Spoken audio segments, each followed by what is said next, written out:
So let us continue where we left off yesterday. So we are looking at the four satipatthanas, the four applications of mindfulness, or the four mindfulness meditations, or whatever you want to call them. And we're going to have a look at a couple of more suttas before we then move on to the Anapanasati Sutta later on, and to see how the mindfulness of breathing is done in detail. Before we do that, we look at a couple of more short ones, just to give a little bit more of overview of how this works.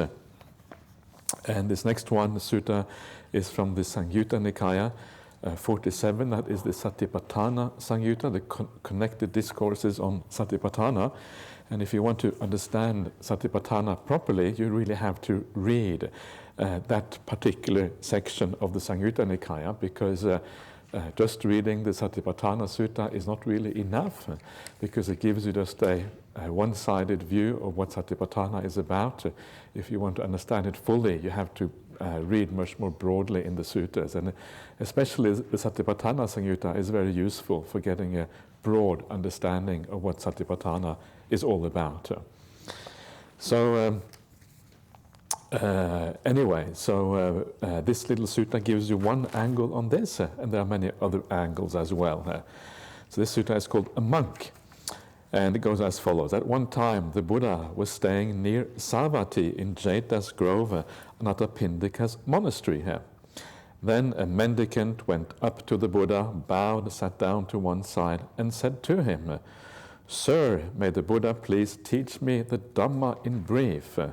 When I've heard it, I will live alone, withdrawn, diligent, keen, and resolute." So this is a kind of a common theme you see in the suttas. You see a monk or a nun, nuns as well, come up to the Buddha and they ask him, "Please give me a brief teaching that I can kind of use as for contemplation, to think about and to use it, so I can practice all the way to become an arahant." And this is quite a common thing that you see in the suttas.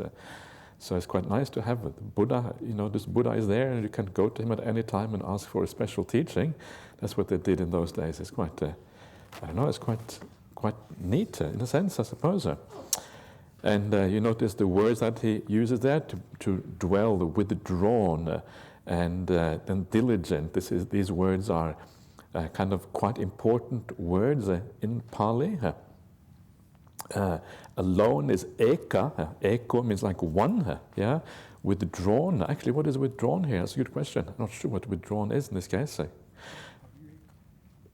Is it? I don't think it's viveka. I think it might be. I wonder, patisalano or something like that might be. I'm not sure which word is used. There are quite a few words which has that meaning. So, yeah, diligent anyway is appamano. And keen and resolute, this is pahitato, is one of those words. It means that you are basically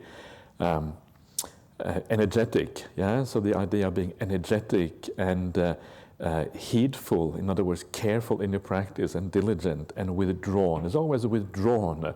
You will notice that almost everywhere in the suttas, being withdrawn and alone is the thing that the monastics do to kind of make sure the path happens as quickly as possible. That's how you end up using these teachings to attain arahantship.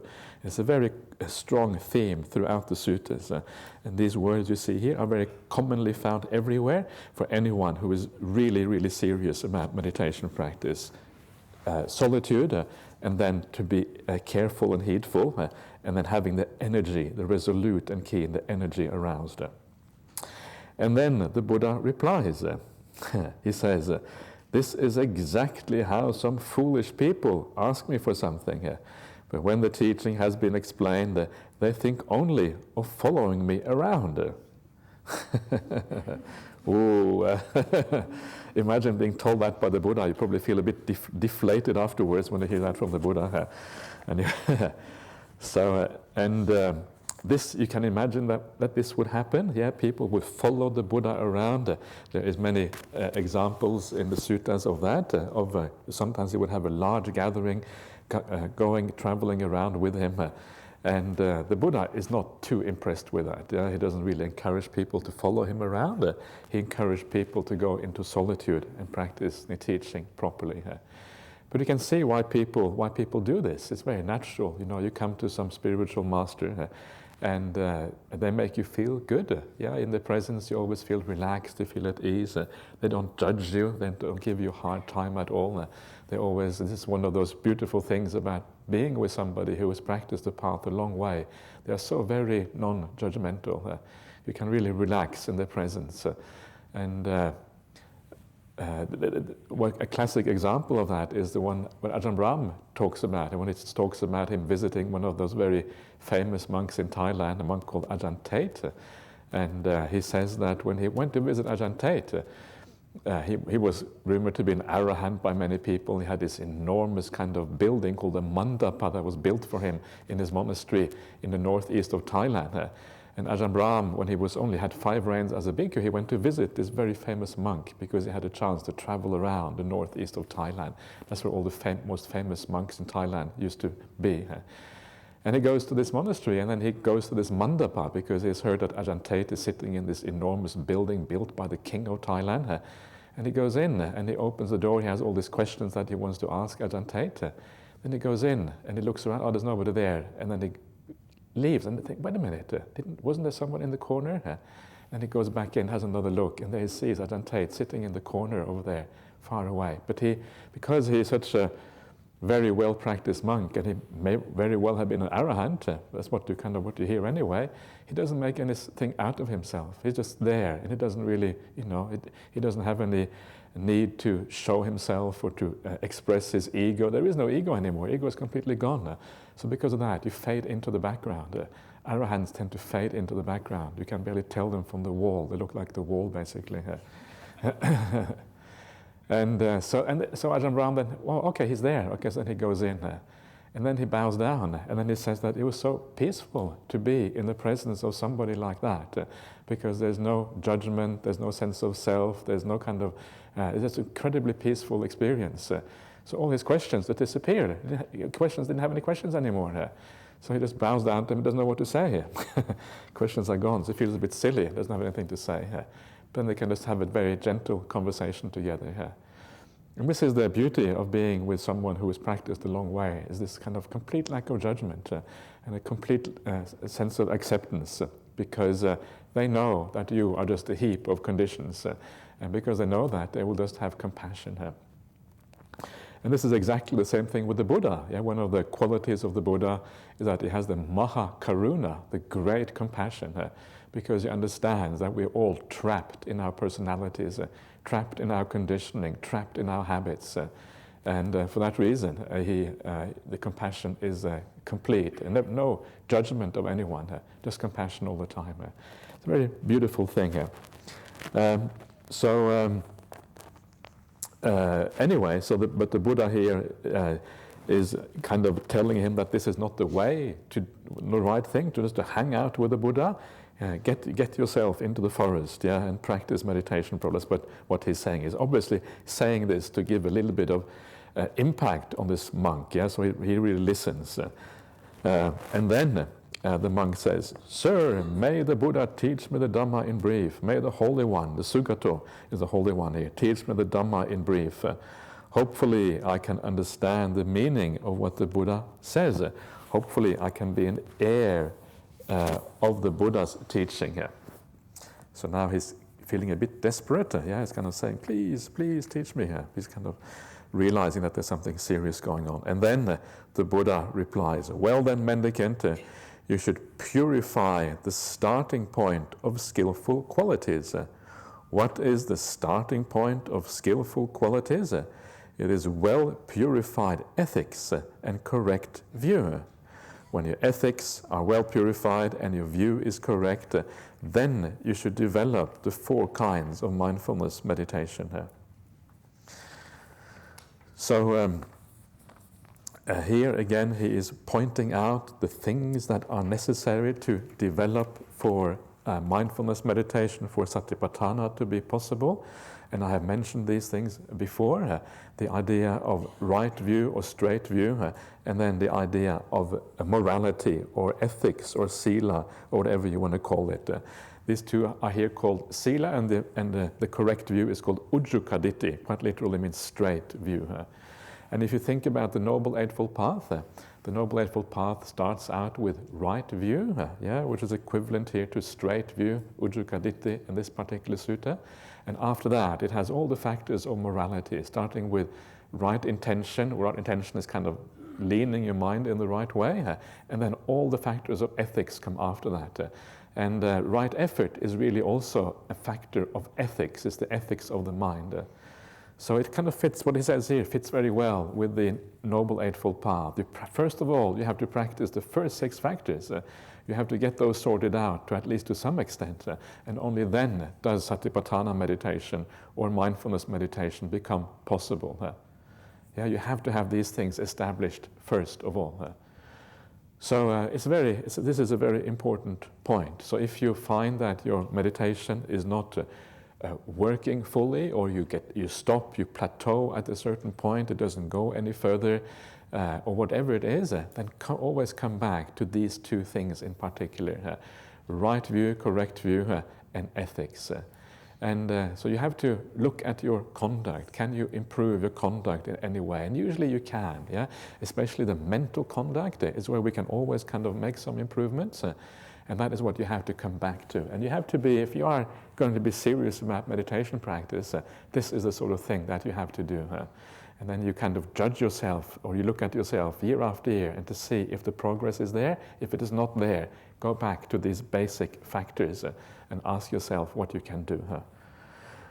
So, and I think sometimes the idea of right view or correct view is not clearly not enough appreciated enough by people, because that right view, what it does, it means that you emphasize the spiritual path more.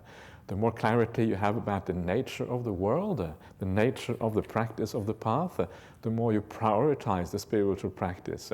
And when you prioritize the spiritual practice, that is where meditation starts to happen. When you sit down, you don't think about the worldly things anymore, because you realize they are actually quite irrelevant. That is not what is going to give you any form of success or any purpose or any aim or anything that is useful. So when you sit down, you just leave it all, all disappears because it's irrelevant. And then you focus on the meditation subject instead.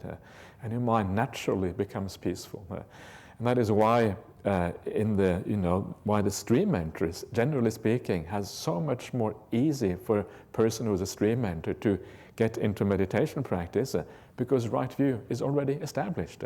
They already see the world in the right way. They know where suffering is found, they know where happiness is found, and because they know that, they can just give up all the stuff that is suffering straight away. And all the stuff that is suffering is all the stuff that stops you from entering into samadhi. So you can give it up like that. And that's why if you are a stream mentor, you can, and you are on retreat or whatever, and you're not too bothered by the world around you, you can go into samadhi very, very fast. This is one of the ways that you know that you have insight into the Dhamma, because you know where happiness is, where suffering is, and so you can let go very quickly. This is the whole purpose of insight. So if you have a hard time getting into jhanas, even on retreat, you can be pretty sure you're not a stream entry. This is one of the ways to actually check whether you have that profound insight or not. Because you understand the nature of suffering and happiness, and you can let go very easily as a consequence. So, very interesting little thing there, just to show you the causes, the things that enable meditation to happen. So what I will do now is to have a little bit closer look at the idea of right view. I'm going to look at it from one particular angle, just to remind you of the ideas of right view, just to flesh it out a little bit and talk about it a little bit more depth. And this next sutta passage, a small passage from a much longer sutta, is from the middle-length sayings of the Buddha, Majjhima Nikaya number 41. It's called the People of Sala. Sala, a place in Kosala, I think. And it talks, this whole sutta is about the 10 courses of wholesome action. Dasa Kusala Kammapata in Pali. This is like the Buddha's finest division of morality, and it kind of talks about morality in its 3 three ways of body, speech, and mind, and he divides it up into all the various details. And interesting that right view is part of this idea of kusala kammapata, the path of wholesome actions. Actually, right view is part of that. It's interesting, isn't it? You don't normally think about right view as an aspect of morality or sila, but here it is actually included in sila itself, because it is very closely related to how we live our lives, etc. So let us have a look at this, what the Buddha has to say about this. And he says, they have right view, an undistorted perspective. There is meaning in giving sacrifice and offerings. There are fruits and results of good and bad deeds. There is an afterlife. There is obligation to mother and father. There are beings reborn spontaneously. And there are ascetics and Brahmins who are well attained and practiced, and who describe the afterlife after realizing it with their own insight. And this is this principle of morality here, according to right view aspect of morality here. So you have right view, undistorted perspective,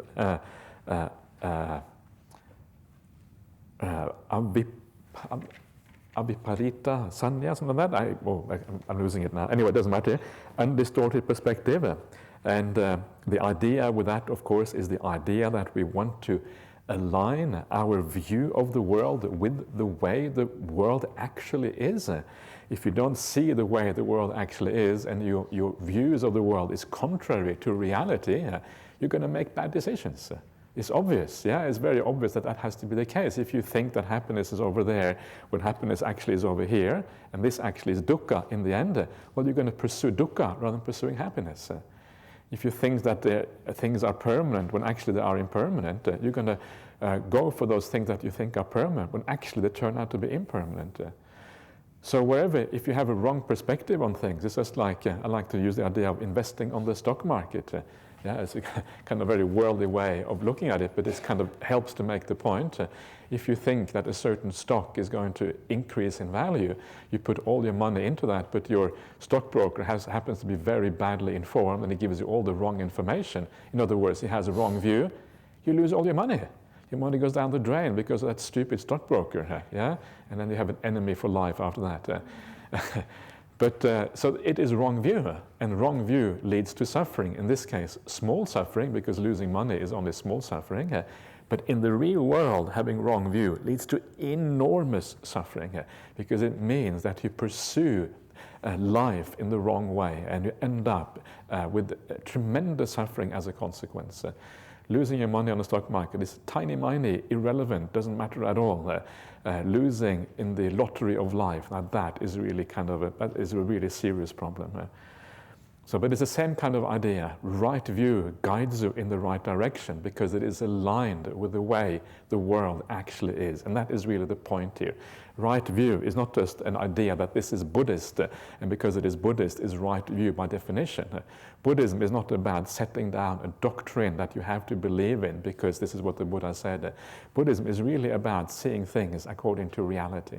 That is what makes it so interesting and what makes it so fascinating. And that is why meditation practice is also so interesting, because it opens up the doors to seeing things according to the way they actually are. So aviparita sanya, I think it is, an undistorted perspective. That is really what right view is about. And some of the things here are very simple and straightforward, but still they are worthy of contemplation because it is some of these things we forget precisely because they seem so basic. And the very first one here, there is meaning in giving sacrifice and offerings. The Pali literally says there is giving sacrifice and offerings, and Bhante Sujato has added the word meaning there, which I think is sensible. It makes it more clear what is going on. And this is the idea that generosity is one of the foundations of the spiritual life. And you see this in the suttas in many places. The Buddha very often talks about generosity. It's an important part of the suttas of the spiritual path, and very often it stands at the very beginning. There's something called the graduated discourse when the Buddha often speaks, and then he always starts off by talking about the benefits of generosity in that graduated discourse. It is the opposite of stealing. In the suttas, the idea of virtue or sila is always divided into two parts, and that is the things we shouldn't do and then the things we should do. So there's both avoiding the killing and then having compassion for beings. And then there's avoiding stealing, and the opposite of stealing is actually generosity. One is selfishness, acquiring things for you. The other one is opening yourself up to the world and sharing with everyone. It's very important, and it's actually so important that when you, for example, if you want to get into a deep state of samadhi or a deep state of insight, and one of the characteristics of a person who is ready for that is someone who has no stinginess at all, someone who is completely open-handed, open-hearted, and wants to share with everyone in the world. That is one of the qualities of someone who attains those deep states of samadhi. So if you have a degree of stinginess or selfishness, you're not going to be able to attain samadhi. You have to have that openness of mind. And I'm sure you will understand what I'm talking about, because sometimes when you are generous towards somebody, it feels very spiritual. It feels very beautiful to have that feeling of generosity inside of you. There's something that kind of opens you up to the rest of humanity, the rest of the living world. It's like it's a beautiful quality, this idea of sharing with others. So notice that quality, what it feels like, and straight away you know that here is something very valuable that is really worthwhile pursuing. And this is why that aspect of generosity is so important. And once you get access to some of those feelings of the power of generosity, then you can use that in your meditation practice. And this is what Chaga Nusati is all about. Chaga is generosity. It basically means giving up, and anusati is a recollection or a reflection. And recollection specifically because it allows you to tap into the things that you have done in the past. So if you have lived well in the past, you can actually remember that and bring back that joy you felt before through your acts of generosity. So it all ties together, how you live your life with being generous. It ties in with your ability to meditate, and that again ties in with your ability to have samadhi and insight. Everything ties together. And this is why the path is so integrated. That is why it is really only one picture with many different aspects to it. That is why one flash of insight when you become a stream enter actually is sufficient to tie all of these things together, and everything is seen in one kind of bang, now you understand what the Dhamma is all about. So it is very important for these reasons, and for that reason it is worthwhile pursuing, and it is worthwhile pursuing in not only is pursuing continuously. Generosity is something you can always practice almost all the time. Whenever there is an opportunity to do an act of kindness to someone, you are basically being generous. So take every little opportunity, through your speech, through your actions, through even the way you think about other people. Always take the opportunity, if it is there, to be generous, because it has this very powerful transformative effect. So how do we do it in practice? And I will give you some examples of some of the things the Buddha said about generosity. I haven't included these suttas because I didn't really know. Sometimes you don't know when you put the suttas together exactly what you're going to talk about, so you cannot just whack it in there. But it's so useful that I think it is worthwhile spending a little bit of time on this. And one of the suttas that I always kind of opened my eyes to the idea of generosity was when King Pasenadi of Kosala, he goes to the Buddha and he asks the Buddha the question, where should a gift be given? It's a very good question, because it is very good because if you are a Buddhist, you are often used to kind of giving to Buddhist causes, and you think, I'm going to give to Buddhist causes, but you don't really worry about the rest of the world. The rest of the world is kind of out of mind. You are a Buddhist, that's where you kind of guide your generosity. But of course, the Buddha, when he is asked this question, he does not say, you should just give to the Sangha, or you should just give to me. Yeah, he doesn't say that. It doesn't sound like the Buddha, you should just give to me. It wouldn't be very impressive if he said that. You might turn away from Buddhism if you give that kind of answer, because it sounds very selfish. Or even if he said you should just give to the Sangha, still it is tainted by selfishness, because it is part of the same kind of group, obviously. So he doesn't say that. And what he says instead, which is very interesting, he says that you should give wherever you feel inspired, or you should give wherever you feel that your heart or your mind is calmed down and you feel tranquility, inspiration, confidence, and all of these kind of things. That is where you should give. And what that means is that we shouldn't just limit ourselves to one area of generosity. We should always be open to being kind and caring in all kinds of situations, even with animals, even with people who may be down and out, or whatever it is. We should always have that openness of heart, if we can, and share and be kind to others. If we limit, the point about Buddhism is that it is supposed to be a universal religion. It is not a religion that kind of is focused just on certain people who happen to have faith in the Buddha. It is a universal truth, and for that reason, this also affects how we are generous. We should always, wherever you feel inspired, whenever you feel a sense of compassion towards something, that is when you should give. It's a beautiful teaching. And one of the reasons why this is so is that learning about generosity means learning about the benefits that it has for you. So when you feel inspired, it's going to have a very big impact on you.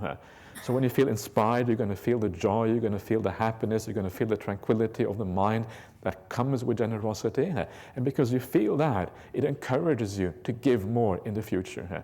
You're learning about the benefits right away. But if you become a calculating Buddhist, you have a kind of a spreadsheet, and you have the amount of merit that comes from each person, and you think, how can I maximize the merit? If I give $10 there and I give only 50 cents there, and you have this kind of big equation, If you become a calculating Buddhist like that, and they say some people are a bit like that, they calculate, I wonder, is he an arahant, or 50% chance that this person is arahant, 20% chance, and then you kind of have this big equation with all the variables and things. If you do that, it destroys the joy, It destroys the joy, because it becomes a kind of a selfish thing about acquiring the maximum for yourself, and it destroys the entire purpose of generosity. So please, cancel those spreadsheets, wipe them off your laptop or whatever. Don't worry about those. It's the wrong way of thinking about generosity. It should be something that is joyful. The Buddha says in a nice little sutta, I think it's in the Anguttara Nikaya, Numerical Discourses 7, he talks about the different ways of being generous. And out of those ways, there's kind of, I'm generous because my family is generous, I'm generous because it's good to be nice to people who haven't got any food, like monastics, and there's all these kind of reasons for being generous. But the two ways that the Buddha praises for being generous is you do it simply because it gives rise to joy. You feel happy when you're generous. That's one of them. And the other one, you give because it is an ornament to the mind. It is a parikara for the mind. Parikara means a requisite. It's a requisite for awakening. Generosity is one of the basic foundations that makes awakening possible. It is a requisite for awakening in that sense. It's a tool that you use to lead you onwards on the path. That is the ideal attitude to have when you're generous. So this is what it is about, and because by giving where you feel inspired, that is how then you kind of allow these things to arise as a consequence. So this is the first question the Buddha is asked by King Pasenadi, and the second question he's asked is, well, where is there most merit? And you might have thought that actually this question is the same. Maybe you think it should be the same question, where you should give and where there's most merit. It is not the same question, which is very interesting. You should not always give where there's most merit. In other words, the Buddha says the place where there is most merit is when you give to like people who are very purified, like an arahant or a Buddha or whatever. That is where there is most merit. And the reason Why there is most merit there, it doesn't say it in the sutta, but you kind of have to figure it out. But that is because when you give it to someone who is very purified, you are helping a large number of people practicing, because arahants are the people who have the most ability to guide others in the world. So you're spreading out. The generosity has a very kind of carry-on effect from one person to the next one. And that is why it creates so much happiness in the world. That's why it is a very powerful act of generosity. But it's interesting that these are two different questions. Where is the most merit and where you should give are not the same thing. Ideally, you want to give to arahants. If you don't like arahants and don't want to give to them, it's not ideal. I hate arahants. I wouldn't recommend that perception.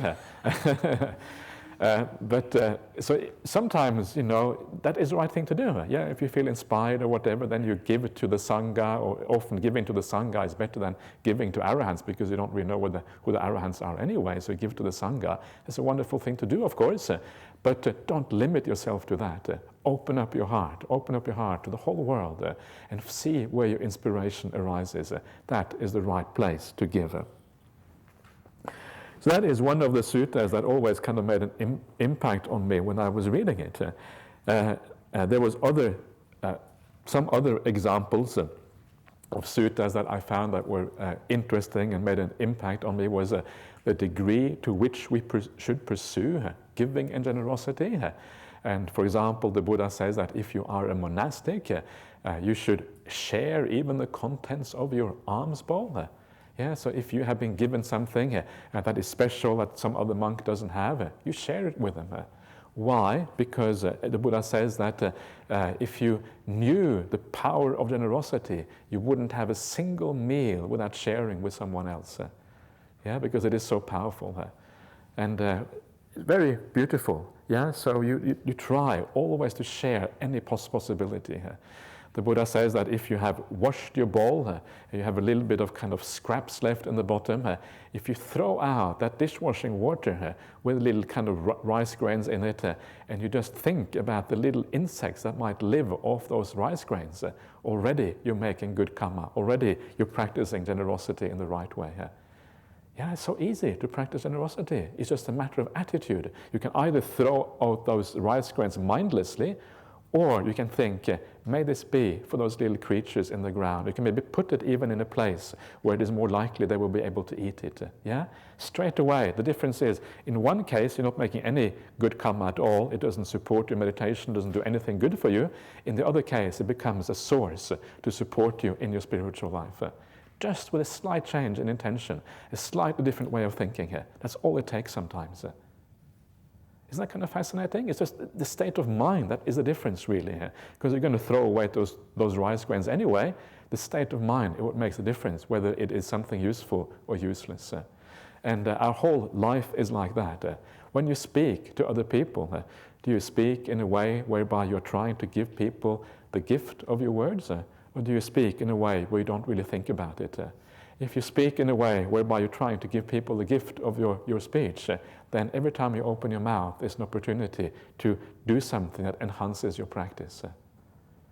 So when you start using this idea of generosity in the right way, there are so many opportunities to live the spiritual life to good effect.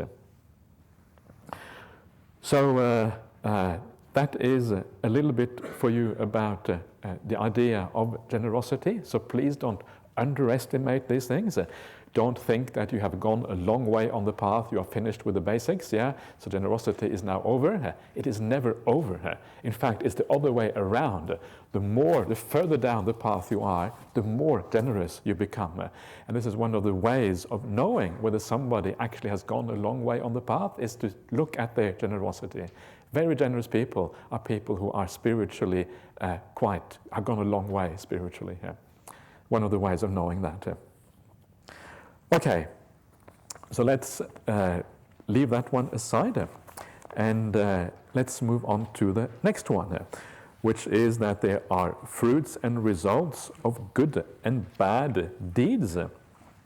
And this is the idea of karma in Buddhism, that how we live our life actually matters.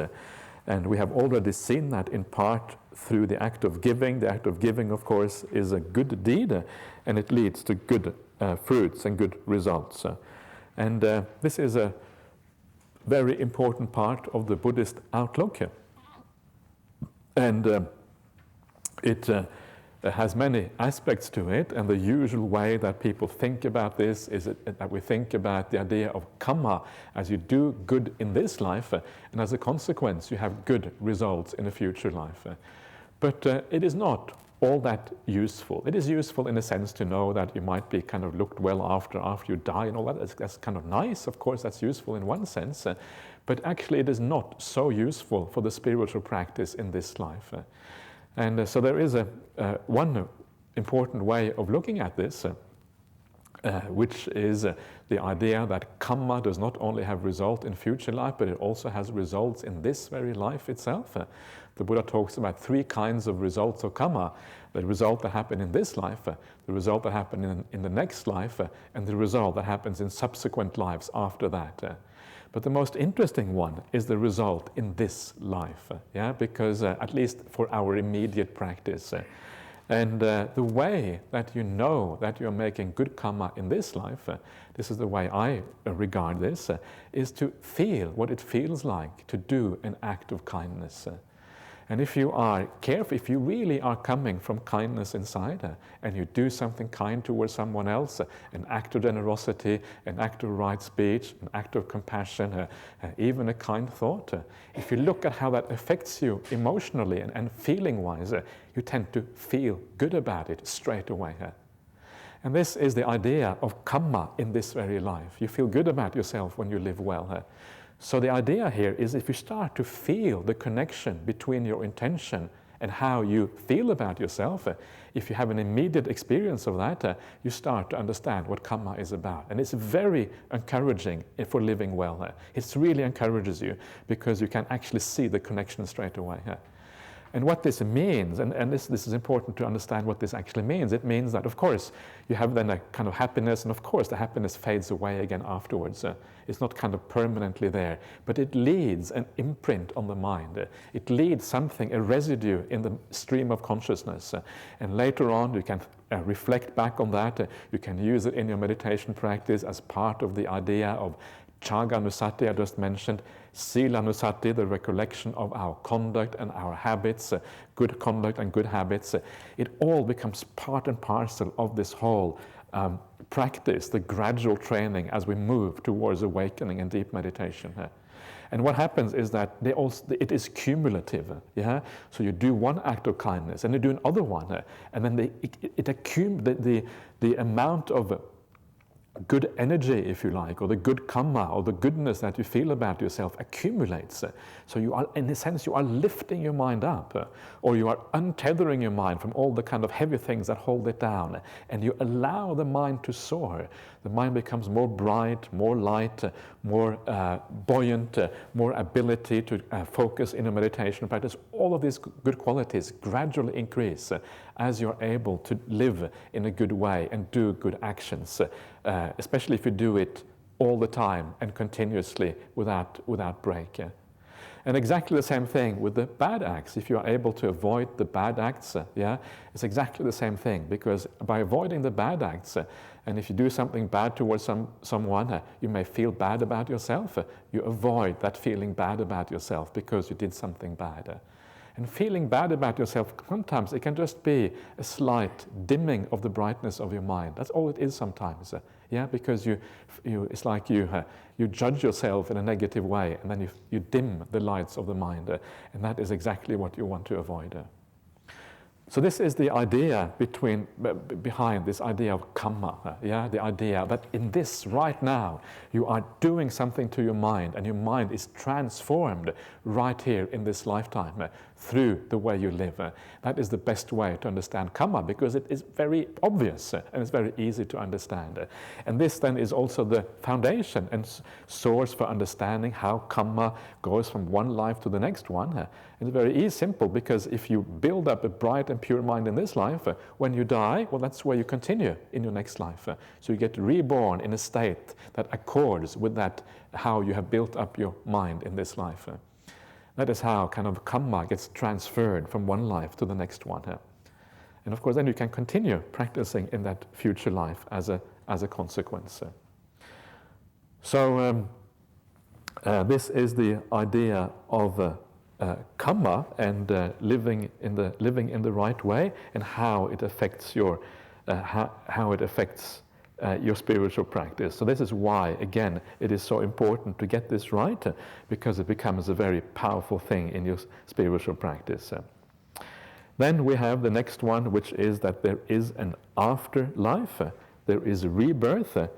Iddaloka, paraloka. Iddaloka means this world. Paraloka is the other world. Iddangva, hurangva. And so this is the idea that there is such a thing as rebirth. And why is that part of right view? And one of the reasons it is part of right view, because this is directly about the idea of suffering. Yeah, the noble truth of suffering. If you go back to the Four Noble Truths, one way of understanding that noble truth, first one, is to understand the idea of rebirth. If you understand the idea of rebirth in the right way, it is just this perpetual moving on without any purpose, without going anywhere in particular, without any goal in sight, just going around for the sake of going around. Yeah, it's like coming back to this retreat center, Jhana Grove, every year for eternity, yeah, and always having exactly the same meditation every time. That's what samsara is like. Is that satisfactory? The same jokes, and they're hearing the same jokes every time, exactly. Whoa, after a while, imagine if that happens, and your meditation never really goes anywhere, there's no purpose, you're not heading anywhere, you just have to come back again and again and again. After a few hundred years, you had enough, yeah? But after a few hundred years, you still have to continue for more 100 years, and there's no end on the horizon. And that is kind of the good part of samsara. Yeah, it's bad news. Yeah, it's really bad news. That's the good part. And it gets worse from there. So this is the problem with rebirth. And you have to understand it in the right way. And when you understand it in the right way, then you understand something very profound about the idea of suffering and why it is so problematic. And this is one of the, also part of this is also what I have been talking about before, the sensual world, the world of the five senses that we are so enmeshed in, that we are embedded in, immersed in at all times, pretty much as almost what, for the most part, what we know about is the five sense world, because that is what we start off with first thing in the morning, and is there with us all the time. Even when we sleep at night, you dream about that five sense world. We're completely enclosed in this, and we don't really know anything apart from it. So it's very useful to remember the dangers in that five sense world, why it is so problematic, because it is in that five sense world that we attach to things. This is where we crave things, and we crave things and we attach to things that are inherently problematic, that is always going to be taken away from us, always going to have to be removed. And this is why this is so terrible, and we don't have any choice about it. It's not as if you can just say, I'm not going to attach anymore or crave anymore. You have to attach. Yeah, it's not something you have any choice about. And the reason why you haven't got any choice about it is because you have a sense of self. It is inherent in the sense of self that you have to attach. Why is that? It's actually quite useful to understand why that is the case, why attachment is not optional if you have a sense of self. And the reason is because if you have a sense of self, that sense of self, by definition, has to have certain qualities. Yeah? There's something that you relate to inside of you that is that self. It could be the knowing, perhaps. It could be the doer. It could be certain perceptions that you have. Yeah, this feels like me. Yeah. Sometimes you wake up in the morning, you don't feel yourself. Then you have some idea what your sense of self is all about, because it is not that feeling you have that morning when you don't feel like you. Yeah. So that gives you some idea of this sense of self that you have. It is related to certain aspects of our experience, of our inner experience. So because you take these to be yourself, by definition, you're going to be attached to them. Yeah, that's why when you wake up in the morning, you don't feel yourself, you feel a bit kind of dodgy, because it's a bit uncomfortable. So by definition, you have to be attached to those things because they are you. And if what is you gets taken away, well, that is very unpleasant because this is who you are. So by definition, you're going to be attached to those things that are yourself. And that sense of self, it doesn't stop with the inner feeling, because that sense of self also then leaks into the outer world, because the outer world is where that sense of self extends itself to find happiness, to find the joys, to be able to live out the doing that actually is part of who you take to be yourself. So it extends out its tentacles into the external world. So as long as you have that sense of self inside, you're going to attach to things in this world. There is no choice about it. And this is why, as long as you live in the five-sense world, and that is all you have, and you know you're going to attach to that, but you also know that that world is inherently problematic because it always changes. It is never stable. It always ends in death, one way or another. Yeah, because of that, you know you are in serious trouble. You know that you're asking for dukkha, for suffering, by having all of these attachments in that world. There's no choice in this world. You're going to suffer. And for this reason, we have our mind states are so very up and down. Yeah, one day you're happy, then suddenly one day you are miserable. And the mind fluctuates like this. And this is precisely because of our relationship with that world that is so impermanent, so unreliable, so out of control, and always going to let you down one way or the other. So this is a very important part of this idea of right view, seeing the world in the right way, understanding its limitations. Because once you do that, you kind of feel you had enough of that world. You want to withdraw from it. Let me find something else. And this is why the Buddha talks about the refuge being within, be an island unto yourself, take the Dhamma as your island. Because when you do your meditation practice, you become peaceful inside. That is really the only time when you are secluded from that external world, which is so problematic, and you find some other happiness that is more accessible, more stable, and more not as impermanent and problematic as the happiness outside. And you can see, if you take that view very seriously, you can see why it is so easy then to give up the external world. If you really understand how problematic it is, easy to give it up. It's like a hot piece of coal. You just bang, you let go of it. And then, of course, meditation happens quite fast as a consequence. So this idea of right view, understanding this, is so important. And of course, when you come to rebirth, we're actually talking about rebirth here, then this whole thing becomes even more significant. If there is no rebirth, you may think, okay, it doesn't matter so much, I only got these years on this planet anyway, and then it's all finished, it's all kind of over with, kind of a modern materialistic outlook. It's not such a big deal. But if there is rebirth, this is even more important. The Buddha says there's one thing that we own. All of these other things in life are impermanent, always changing. They are like borrowed goods, the Buddha says. They are kind of really incredibly unreliable. Before you know it, you have to give it all back. But there's one thing that we own. The Buddha says we are the owners of our karma. In other words, you are the owner of the mind that you purify and you brighten and you make into a positive mental state. That is what you really own. You own that because that is what you take with you into the future when you pass away. That is what you carry with you from one life to the next one, long term into the future. Ultimately, you don't even own that because ultimately even that will change. But you are far more an owner of your karma than you are of all the external things around you. And again, that karma is just the mind that you build up. You build up with spiritual qualities in this life. The more you build it up with spiritual qualities, the more purified and bright and delightful that mind is, the more you have built up something that you can carry with you from life to life, and that you can actually be something real. That is why this is the real refuge, because it takes you with you. You go with it from life to life. Imagine if you have only lived for the material things of the world, all the worldly things.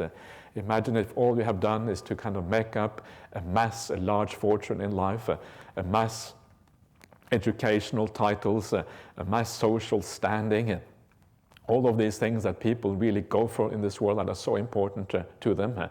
Imagine if this is all you have done, and then you come to the end of your life, you're about to die. How do you feel? Everything you have done in this world is connected to this world. Now you are about to die. You have to give up everything. Everything you have done seems pointless at this particular point. Why did I waste my time on all of these things? And now I have to give it all up. You feel confused, you feel uncertain, you feel you have wasted your time on this planet. You had a chance to do something more. You had a chance to live a spiritual existence, to do something for your heart, for your mind, to develop something for the future. But all you have done is things that belong to this world. Now you're dying, you have to give it everything up again. The feeling is a terrible feeling because this is why, and this is, of course, you're going to be attached to those things because you have spent all your energy doing those things to build them up. You're going to be attached to them, and now you're forced to give it all up again.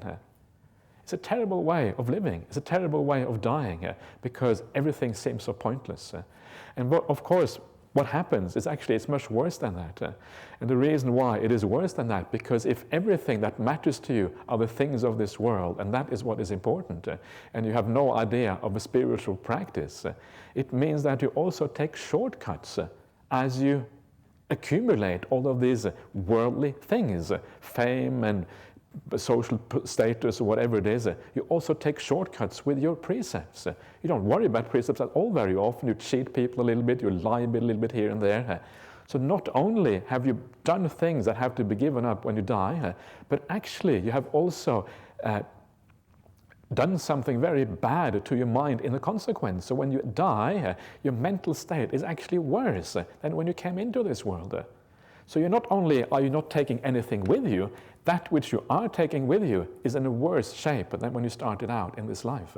That makes you feel really doubly bad. Yeah, it makes the whole thing seem really terrible. And this is the problem with having this materialistic outlook. So then, this is why rebirth matters. This is why it is so important, because you start to think about things in a different way. You start to think about things in the long term. You start to think in terms of long-term investment, where real happiness actually lies. And you start to invest in your spiritual life, in your mind, in all the good qualities instead. And what that means is that you change your idea of what is important in life. Instead of chasing all of these empty results, all these empty aims, all these empty purposes in life, kind of material well-being or social status or educational prowess or whatever it is, all of that, because these things are so empty at the end of the day, you start looking instead at the process rather than the results. The process of how to get to those results. How do I live in the process of achieving the things that I achieve in life? How do I treat the people around me?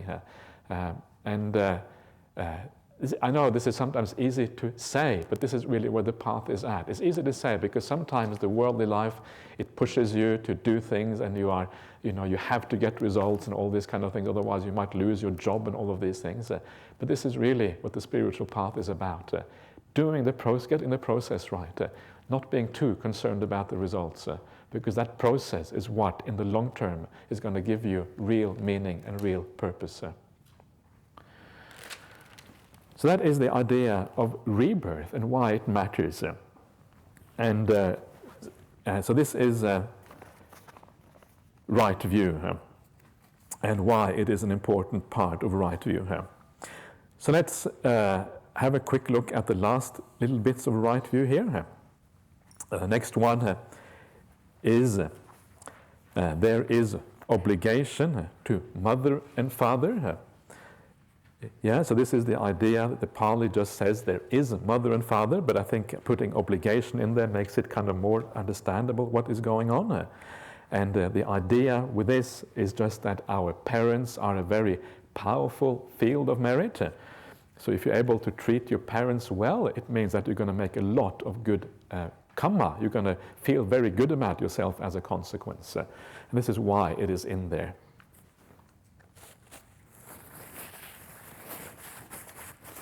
So useful to know. So when if you have an opportunity to do something right with your Parents, it is always a good thing to do. Even after they have passed away, you can still do some good things, like do something on their behalf and wish them well and these things. But certainly when they are alive, if your parents are still alive, you have that opportunity, please take it, because it is going to be very powerful for your spiritual practice. Don't make it into a burden.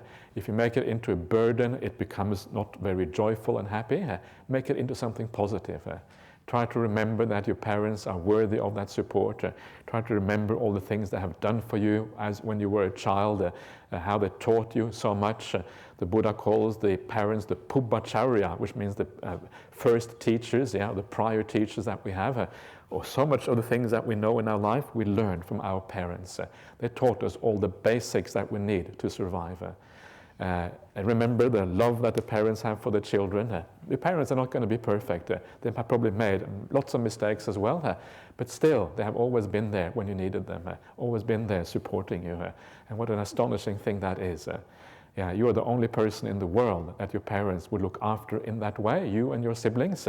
Everyone else is kind of irrelevant to the parents. You are kind of been the center of the focus and attention for many, many years. And what an amazing thing that is. In this way, you learn to deal with your parents in a way that shouldn't feel like an obligation. If it does, it destroys too much of that beauty, but make it into something positive, and then it becomes much more powerful as an act of kindness. Then you have beings that are reborn spontaneously, and this is probably the least important of these aspects of right view. It doesn't occur in some of the other suttas in the parallels in Chinese. I think this is actually missing. This seems to be unique to the Pali. But the idea is just that it extends the scope of samsaric existence to all kind of beings in all kind of realms, because you need to have spontaneous rebirth in some of these realms, like the Devaloka, etc. And the last one is that there is ascetics and Brahmins who are well attained and practiced, who describe the afterlife after realizing it with their own insight. So this is just the view, the idea that there are people in the world who practice well. There are Buddhas, there may be Arahants and Aryas still around in the present day. Just having that faith, that ability to see goodness, kindness, profundity, insight, calm, peace, all of these qualities, to be able to see them when they arise is an incredible blessing here. So focus on that as well. And the way to strengthen that quality in you, that sense of faith and confidence that there are people who have these qualities, is really to do things like reading the suttas and then listening to talks perhaps that deal with those suttas, and then from that, in that way, building up that confidence that there are people with special insights in this world, especially the Buddha himself, because the Buddha is the root Kalyanamitta, the Mula Kalyanamitta, the root Kalyanamitta. Mula is root in Pali, root Kalyanamitta on the spiritual path. So if you can gain that confidence in the Buddha, it's going to be very, very powerful. There are people who have no confidence in spiritual teachers. It is quite a common thing in the world. And these are people who are basically lost as far as the spiritual path is concerned. For them, there is only the worldly things, and they will have very poor lives for that reason, at least from the spiritual point of view, when you come from this particular point of view. So it's very important to have that sense of confidence in something more. This is what makes life really livable, really purposeful, really useful. And what makes you, instead of walking through the dry desert of life, it means you're in a plush, in a really nice oasis with a nice cool water and all these kind of things instead. And you feel nourished, and you feel good because you have all this beautiful nourishment that gives you a real sense of purpose in life. And that is what that is about. Okay, so that is a little bit about right view. There's lots more to be said about right view, but I think that is enough, at least to give you a good idea of what is going on here. So that is all for this morning. And this afternoon, we're going to be talking about the Anapanasati Sutta, the mindfulness of breathing, which is more about Satipatthana practice. So we'll see you back again at 3 o'clock this afternoon.